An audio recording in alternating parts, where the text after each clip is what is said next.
I'm Lara Matosian, host of the Adjacent Possible podcast.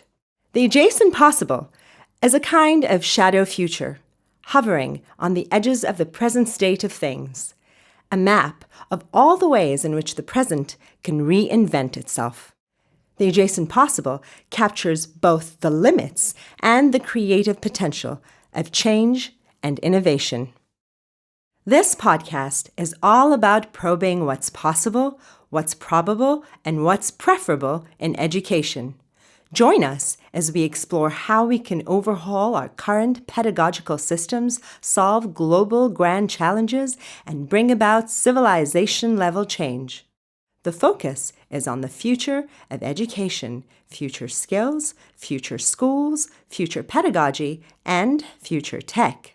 The Adjacent Possible podcasts are held in partnership with Area 2071, which is an ecosystem purposefully designed by the government of Dubai to deeply connect corporates, governments, startups, investors, the youth, and the public to co-create the future. Mandated by His Highness Sheikh Mohammed bin Rashid Al Maktoum, Prime Minister of the UAE and ruler of Dubai. The Adjacent Possible podcast is also supported by Academy, a global educational organization that offers future-focused and wisdom-based education to high school learners with the aim of preparing them for a world of automation, artificial intelligence, and accelerating change. Welcome to the Adjacent Possible podcast. You join me, your host, Lara Matosian, and our guest, Ken Silburn, Varkey Foundation Global Teacher Prize Top 10 finalist in 2017 when we had over 26,000 nominated. Welcome, Ken. Thank you, Lara. It's nice to be here. It's awesome to have you. Tell us and our listeners a little bit about yourself. Well, I wouldn't say special, but I've been very fortunate because I've worked with some very great teachers and some awesome students. And because of what they've been able to achieve, that's been recognised. And as a result for the Global Teacher Prize, I mean, it was such an awesome experience to be up there in like the top 50 and top 10 finalists. And then that's just continued on for the last 2 years. And hence the reason why I'm back in Dubai. Welcome back to Dubai. Are you looking forward to this year's conference? Look, the conference is always an amazing mixture of a lot of different teachers and educators who come from all different parts of the world. And normally when we talk about education, we talk about the specifics of what happens in Sydney and Australia, which doesn't relate to what happens in Africa. Mm-hmm. But when you get these people all together, you start to look at the global context of teaching. Mm-hmm. And my belief is that we really need to make sure that education is a right for every child. And conferences like this and networking, it pays off. Do you find that you share values with many of the teachers that attend this conference? Yes, most definitely. The values that you see, I mean, every teacher that you meet at this conference is here because they're valued by their schools, and they also value their own professional development. And I think in a school, if you talk about quality teaching, you need to have teachers recognised as being professionals and as teachers enjoying what they do. Mm-hmm. So would you say that in the context of the future of education, does professional development have a place? The professional development of the teachers, continual professional development in the context of the future of education, not just talking about what we need to do differently for the students, but also for the teachers. Oh, look, most definitely. It's actually, I'll just start that one a little bit again, just after your question. Look, most definitely. When we talk about professional development for teachers, sometimes with a school, it's the haves and the have-nots. Mm-hmm. I was lucky last year to be able to go to Kakuma, the refugee camp. Yes. And it's amazing when you have a class that will have 200 students in it, but every student is totally switched on to wanting to learn. But then you look at the professional development of their teachers, and you find out that, well, their teachers actually haven't had any qualifications to teach. So they're in a position where they're maybe accountants or business people who have been leaders in their community and now displaced. And they put up their hands because they realise how much education is needed for their youth. And they just clamber for any professional development. That's very heartwarming to hear, especially in contexts like that, refugee camp contexts. Tell us a little bit about how you've seen schools change in the course of your career in terms of what they've incorporated in their teaching and learning. One of the things I have seen, which is a little bit depressing, is that we've got the chance to make it so we've got a school system which is evolving and giving students the skills that they need so they can prosper in the 21st century. And those skills are different from what we needed when we were young. Yes. Now that's a given. But unfortunately, we've got some schools that are still doing a curriculum which was based back in the 1960s. Yes. And it's very important that we allow students to do all the creative things. I mean, that's really so important. And it's also important that students are able to read and to write and do all the mathematics. Yes. Because if you cannot do those basic skills, then when it comes to passing on your ideas, well, no one's going to listen. Yes. But we do need to make sure that students are able to learn. And I think that's what makes a school sort of the next step or better than other schools is if a school actually allows students to learn and teaches them how to learn and why learning is important. Do you think that's not happening enough in schools? Oh, look, most definitely it's not. The teachers, quite often if they haven't had the professional development or they're not in an environment that they can actually change, then they will teach the same way that they were taught. Yes. So they'll have role models that taught well for them, but that was in a different system. That was 20, 30 years ago. Yes. Different time, different context. Yes. What other problems would you say schools are facing today in addition to what you've just mentioned? The problem that schools have too is that there's so much which is almost dumped onto a school as extra responsibility. Almost sometimes like bringing up the children rather than the family. Mm-hmm.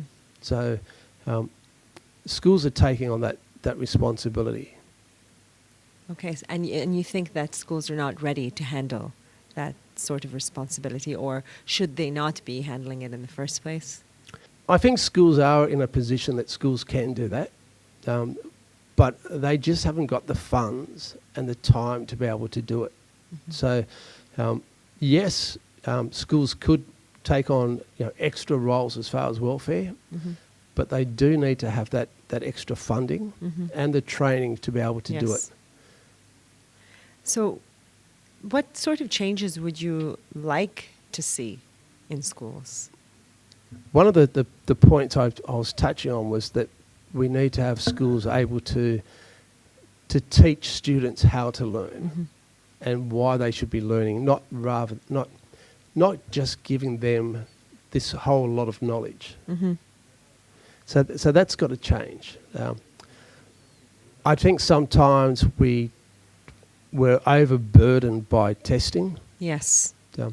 Testing is extremely important in schools because it gives you a benchmark on a student's progress. So you can say that students started at this level and after 5 years of being in a classroom, they're now able to do this.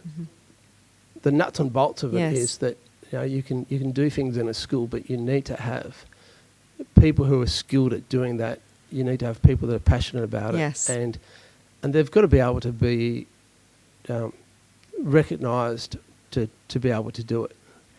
So what would be some of the obstacles or challenges that stand in the way of making that happen, apart from funding, let's say? Well, obviously the amount of curriculum that a school has to go through when it's actually tied down to a test. Mm-hmm. And if we've got a test which is designed to measure how a student's performed or improved over the 5 or 6 years of education, then that's great. But we don't want that to be the nuts and bolts, or I should say, we don't want that to be the overall measure of a school's performance. Yes. Because what goes on in a classroom, when you talk about the interaction with students and a teacher, it's more than just learning maths, English and science. Of course. And so how do you get all the stakeholders in on making that change happen? The stakeholders, it's an amazing thing because we quite often talk about stakeholders in education, but we quite often forget that probably the major stakeholder is the child.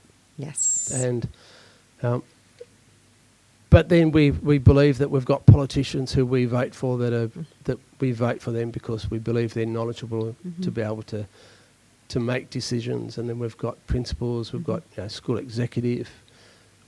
We also have the parents that have got a say in the education, and parents have got, or parents can have a great say in their education, but sometimes parents decide not to. And parents can, if they want to, they can move their child to another school. Yes. Or they can complain. But sometimes if they're upset about something that's going on, then they'll be very quiet at the school level, but noisy outside of the school level when they talk about what's going on. I see.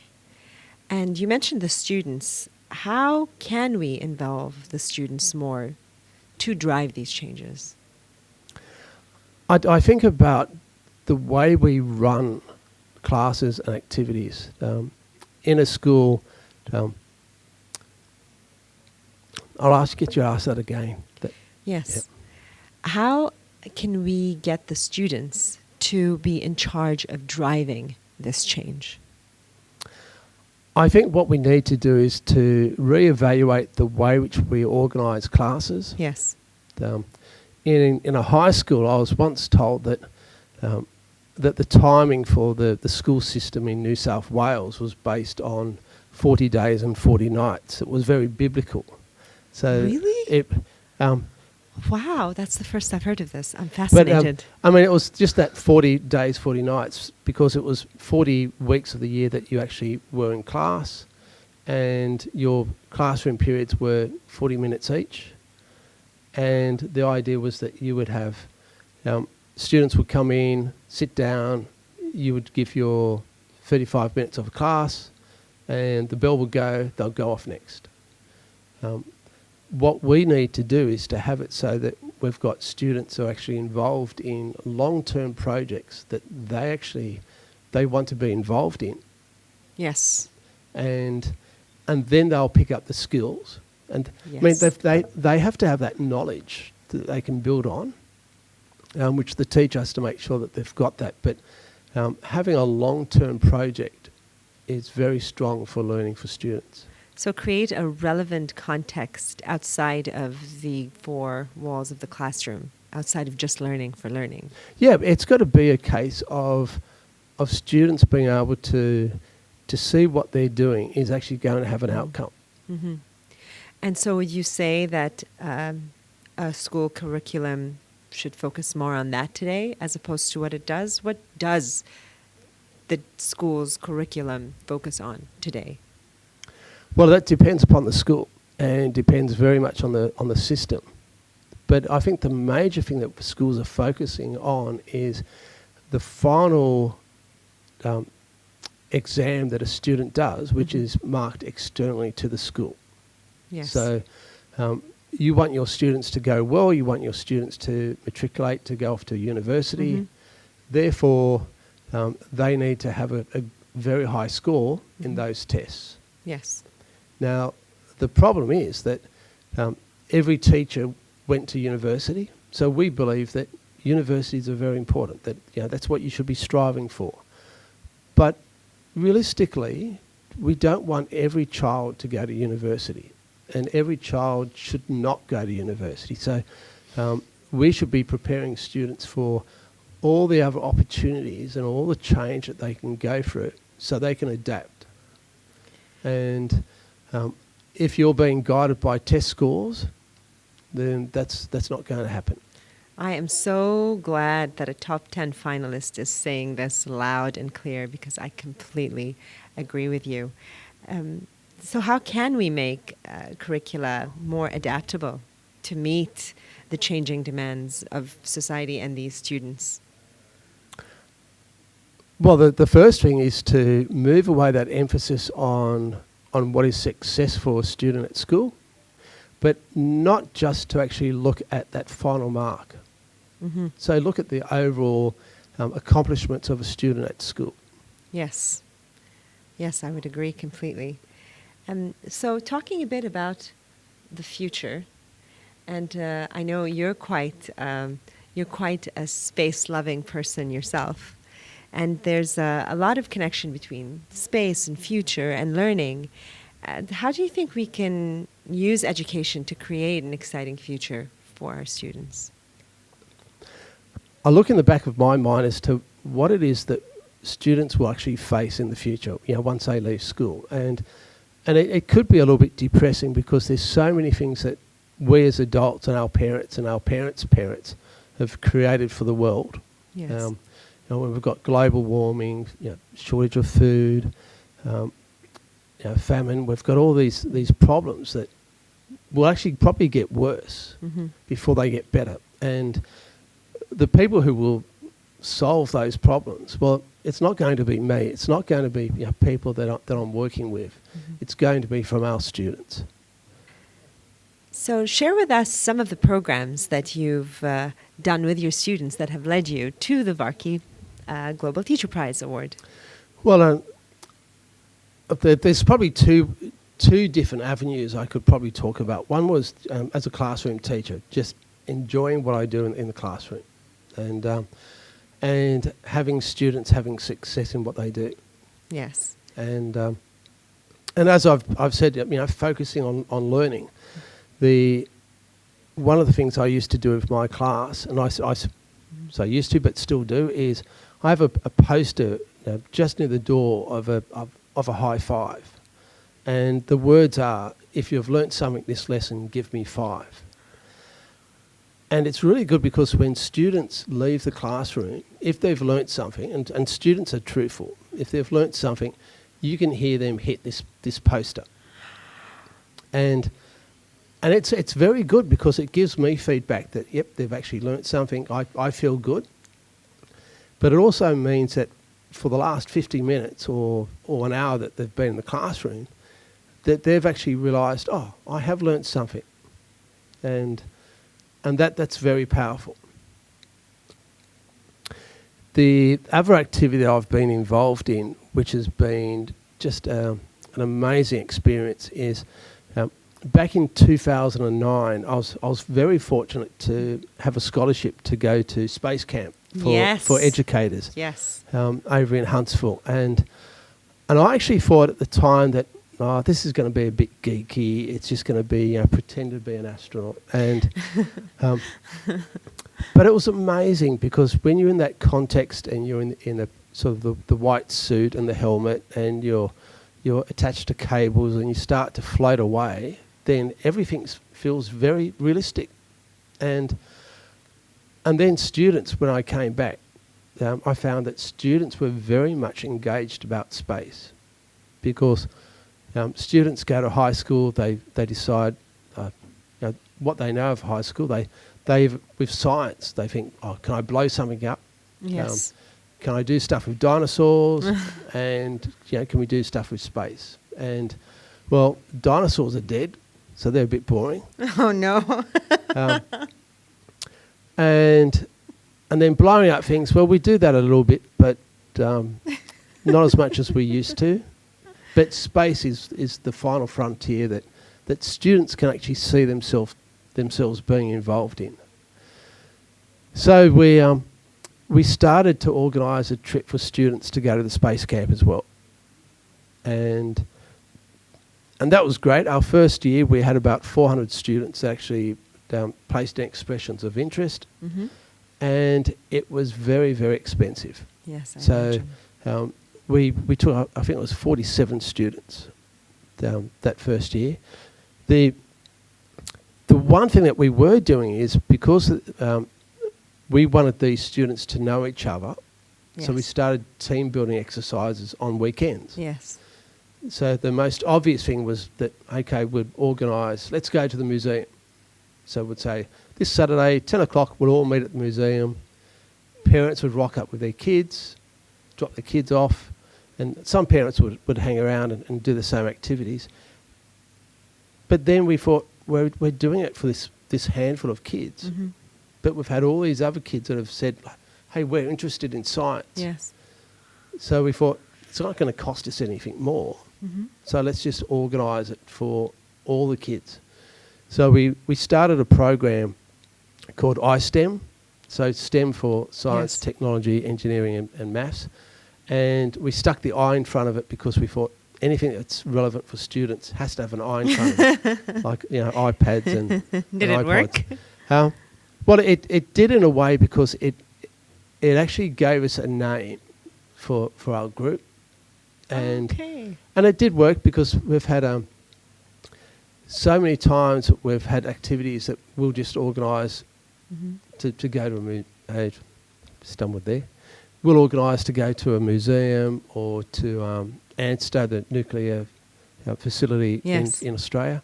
All of these activities, we just get so many kids and their parents that turn up. That's fantastic. And did all the 47 students end up going to the camp in the end? Yes. Yep. And we've been running that program now for the last 10 years. And what about your numbers? Have you had more takers? Normally we actually take around 37 to 42 students. Yes. And we also take normally about 12, 14 teachers. Mm-hmm. And the teachers do the adult course. Mm-hmm.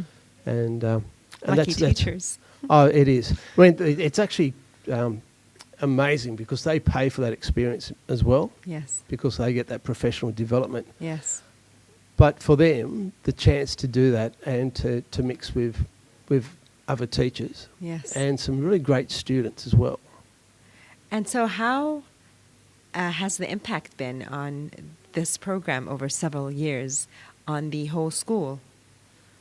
Well, the one thing is that the program actually isn't just for the one school. It's actually for any school that can actually attend or any student. Mm-hmm. So it doesn't matter if it's if a student's from a government school or a private school. As long as they can get off to the activities, then they can be involved. So I would say that this program is far-reaching, not just within your school, but many more students across different schools. Is that right? Yes.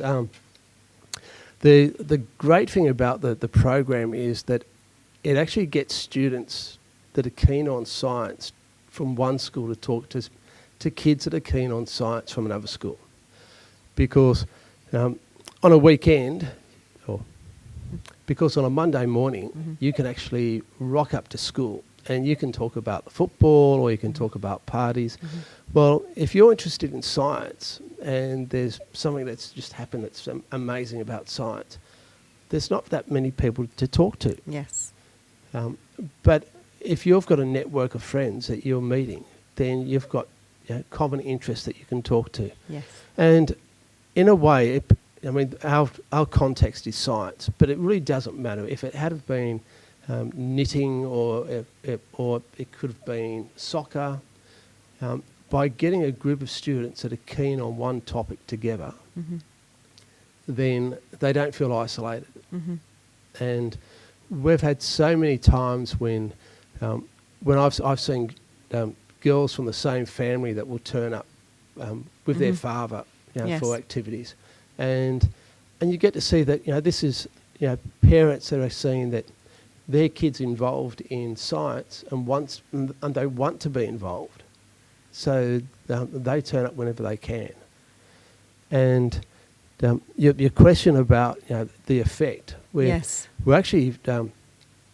I was fortunate last year, actually this time last year, with the Varkey Foundation. Yes. And a group of teachers, we were asked if there were projects that we were working on, if we would like to have a research base to find out if there is any effect.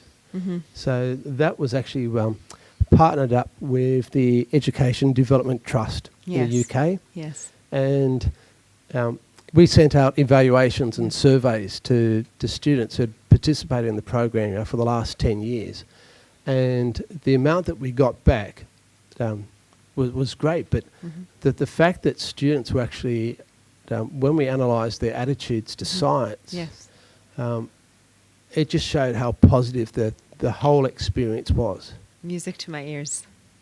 Would you say it added awe and wonder to their learning experience? It did. Without a doubt, every student said that the effect of the program was led to an improvement in their attitude to science. Fantastic. And that's got the roll-on effect that if you actually start to enjoy what you're doing, then you'll do more of it.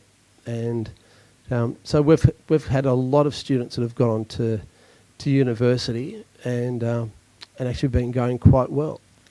Well, I look forward to hearing more and more of your success stories. Ken, what would the school of the future look like, in your opinion?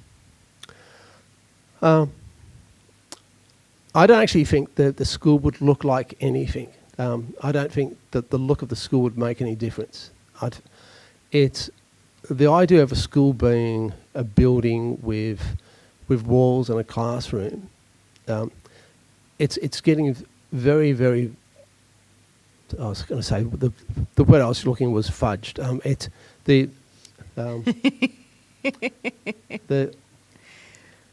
trying to think. Blended would be a good way of looking at it, because we still need to have schools that are there for the things that schools do extremely well, but we also need to open up those doors. I was also quite fortunate when I said about going to Kakuma, to the refugee camp last year. Now, that came up because I was involved in a project which was organised by Cohen Timmer, one of the Varkey. He was actually a Varkey top 10 finalist last year. Okay. And that was to do videos video lessons through Skype with students. Yes. And it's amazing if a student's in a refugee camp and they're isolated, well, if we can get a computer to them and an internet connection and do a Skype lesson, it's exactly like they're just next door. Yes. So I can see those avenues of increasing education for students anywhere as being excellent. I mean, the opportunity's there. And we can get our own students to be involved in activities. They don't just have to be involved in listening to us. Of course. They can talk to students on the other side of the world. Yes. They can talk to teachers, professionals. Yes. The idea of a classroom being just a wall or a unit, it should be being broken down. Yes, open to change. So in a world of digitization, what is the role of the teacher? Well, the teacher, I mean, when I was... I'll get you to ask that again. Sure. In a world of digitization, what is the role of the teacher? Well, the role of the teacher... I've always been told even when I was in my teacher training, which was quite a lot of years ago, over 30 years, the role of the teacher was to be the facilitator. not the bearer of knowledge. Yes. So I think that's the one thing we've got to actually, it shouldn't be a case of changing. It should be what we're doing now. Yes. And yes. I like that very much. So, look, I think we've got to just make sure that we, as a teacher, that you're not there giving all the knowledge. You're letting students make up their own story. Yes. A lot of teaching is done by storytelling. Yes. But if you can get students to have their own stories and to make their own stories and make their own meaning, then they actually learn a lot better than what we expect. More effective learning. And I always like to end by asking, what are you optimistic about? It's actually quite good that this isn't being videoed, because you'll probably see a bit of a smile on my face. What I am optimistic about is the future of our kids, because I think there are a lot of things that are happening that can happen that will be very, very good. I mean, we can have the doom and gloom about climate change and all these other pressures, but I think I'm an optimist, and I believe that we will actually solve those problems. My bit of a smile was I'm a grandfather now with 4. Congratulations. Or with 4 grandchildren. So I tend to wonder what the education will be for them, of course, as they go through school. I look at technology. When I was at school, my high school had a computer, which was a Apple IIe. You remember? Yep, and then my first computer was a Commodore 64. I don't know what that is. Normally if I talk about Commodore 64, some of my students would probably think that's a type of car, but it was a computer that had 64K of memory. Oh, and we used to run it with a floppy disk that had 700K of memory. Yes. So I look and I think, for my students now, they will talk about their old technology when they were at school. They'll talk about the iPhone 6. Yes. And I think, well, for my grandkids, when they get up to 16 years old, they will probably talk about their old technology as being, the computer chip that's actually just loaded into their ear, or possible, very possible, or talking, to people on the other side of the world. And when you consider the way which technology is advanced, to be able to talk to someone on the other side of the world and do it by video conference at no cost, you can just do it through Skype and everything like that. So, it's going to be positive, and it's going to be a big change. So technology makes you optimistic about the future. Yes, yeah, and the belief in people doing the right thing. Yes, I am with you on both of these. Ken, it's been an absolute pleasure to have you. Thank you so much for joining us on our podcast. Thank you.